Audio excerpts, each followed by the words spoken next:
ರೈಲಲ್ಲಿ ದಾವಣಗೆರೆ ಚಿತ್ರದುರ್ಗ ಜಿಲ್ಲೆ ಜನರು ಬೆಂಗಳೂರು ತಲುಪೋಕೆ 10 ಗಂಟೆ ಜರ್ನಿ ಮಾಡಬೇಕಾಗಿದೆ.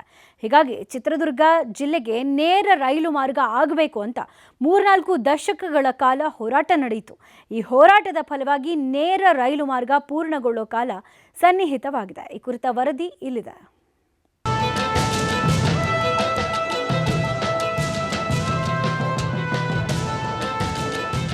ಕೋಟೆನಾಡು ಚಿತ್ರದುರ್ಗ ಜಿಲ್ಲೆಯಿಂದ ಬೆಂಗಳೂರಿಗೆ ಹೋಗಿ ಬರಬೇಕು ಅಂದ್ರೆ ದುಸ್ಸಾಹಸ ಮಾಡಬೇಕಾದ ಸ್ಥಿತಿ. ಆ ಕಾರಣಕ್ಕೆ ಚಿತ್ರದುರ್ಗ ಜಿಲ್ಲೆಗೆ ನೇರ ರೈಲು ಮಾರ್ಗ ಬೇಕು ಅಂತ ಹೋರಾಟಗಳು ನಡೆದಿವೆ. ಪರಿಣಾಮ ಈಗ ದಾವಣಗೆರೆ, ಚಿತ್ರದುರ್ಗ, ತುಮಕೂರು ನೇರ ರೈಲು ಮಾರ್ಗದ ಕಾಮಗಾರಿ ಶುರುವಾಗಿದ್ದು ಜೋರಾಗಿಯೇ ನಡೀತಾ ಇದೆ.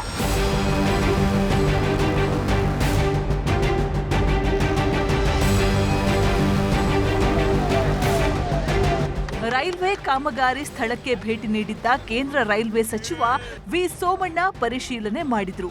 ಈ ವೇಳೆ ಮಾತನಾಡಿ, ದಾವಣಗೆರೆ ಚಿತ್ರದುರ್ಗ ನಡುವಿನ ನೇರ ರೈಲ್ವೆ ಮಾರ್ಗ ಕಾಮಗಾರಿ 2027ರ ಜೂನ್ ಅಂತ್ಯಕ್ಕೆ ಪೂರ್ಣಗೊಳ್ಳಲಿದೆ.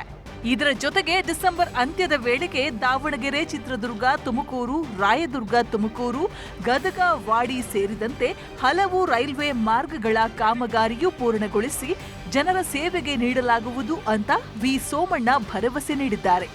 ನಾನು ಈ ಯೋಜನೆಯನ್ನು ಡಿಸೆಂಬರ್ 2027 ರಾಯದುರ್ಗ, ತುಮಕೂರು, ದಾವಣಗೆರೆ ಎರಡನ್ನೂ ಮುಗಿಸ್ಬೇಕು ಅನ್ನೋ ಆಸೆ ಇದೆ.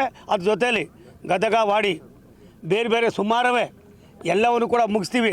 ಈ ಭಾಗದ ಜನರಿಗೆ ಸನ್ಮಾನ್ಯ ನರೇಂದ್ರ ಮೋದಿಯವರ ಒಂದು ದೊಡ್ಡ ಸಂದೇಶ, ಕೊಡುಗೆ, ಅಭಿವೃದ್ಧಿಗೆ ಮತ್ತೊಂದು ಹೆಸರಾಗಿ ರೈಲ್ವೆ ಇಲಾಖೆ ಇದಕ್ಕೆ ಒಂದು ಕೊಡುಗೆಯನ್ನು ಈ ಭಾಗದ ಜನರು ಕೊಡ್ತಾರೆ. ನಾನು ಕೊನೆಯಲ್ಲಿ ರೈತರಿಗೆ ವಿನಂತಿ ಮಾಡೋದು ಇಷ್ಟೇ, ಸಣ್ಣ ಪುಟ್ಟದಕ್ಕೆ ಇಶ್ಯೂ ಮಾಡಬೇಡಿ, ಒಳ್ಳೆ ಯೋಜನೆ ಇದೆ, ಅದಕ್ಕೆ ಸಹಕಾರ. ಇನ್ನು ಈ ನೇರ ರೈಲು ಮಾರ್ಗದ ಕಾಮಗಾರಿಯಿಂದ ರೈತರು ಸಂಕಷ್ಟಕ್ಕೆ ಸಿಲುಕಿದ್ದಾರೆ. ಲಾರಿಗಳ ಓಡಾಟದಿಂದ ಜಮೀನಿನಲ್ಲಿರುವ ಬೆಳೆಗಳ ಮೇಲೆ ಧೂಳು ಬಂದು ಕೂರ್ತಾ ಇದೆ ಅಂತ ರೈತರು ಆರೋಪಿಸಿದ್ದಾರೆ.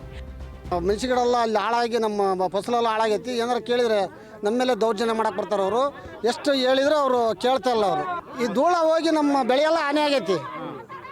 ನಾವು ಎಷ್ಟು ಹೇಳಿದ್ರೆ ಅವ್ರು ಬೆಳಗ್ಗಿನಿಂದ ಒಂದು ಪಟ್ಟು ಬಿಟ್ಟು ಹೋದ್ರೆ ರಾತ್ರೆಲ್ಲ ಲಾರಿ ಹೊಡಿತಾರೆ, ಹಗಲೊತ್ತು ಲಾರಿ ಹೊಡಿತಾರೆ. ಅವ್ರು ಏನು ಮಾಡಿದ್ರೆ ಅಲ್ಲಿ ಧೂಳ ಅವರು ಹೇಳಿದ್ರೆ ಅವ್ರು ಅವ ಬರ್ತೈತಿ ಇವಾಗ ಬರ್ತೈತಿ, ಅದು ಯಾಕೆ ಬರೋ ಲಾರಿ ಹಿಡ್ಕೊಂಡ್ರೆ ಒಂದು ದಿಬ್ಬ ಹತ್ತಿರ ಇನ್ನೊಂದು ದಿಬ್ಬ ಹತ್ತ ಲಾರಿ. ಅದು ಒಟ್ಟಿನಲ್ಲಿ ಎಲ್ಲವೂ ಅನ್ಕೊಂಡಂತೆ ಆದ್ರೆ ಬೆಂಗಳೂರಿಂದ ಚಿತ್ರದುರ್ಗಕ್ಕೆ ಇನ್ನೊಂದು ವರ್ಷದಲ್ಲಿ ನೇರವಾಗಿ ರೈಲು ಓಡಲಿದೆ. ವಿನಾಯಕ ತೋಡರ್ನಾಳ್, ನ್ಯೂಸ್ 18, ಚಿತ್ರದುರ್ಗ.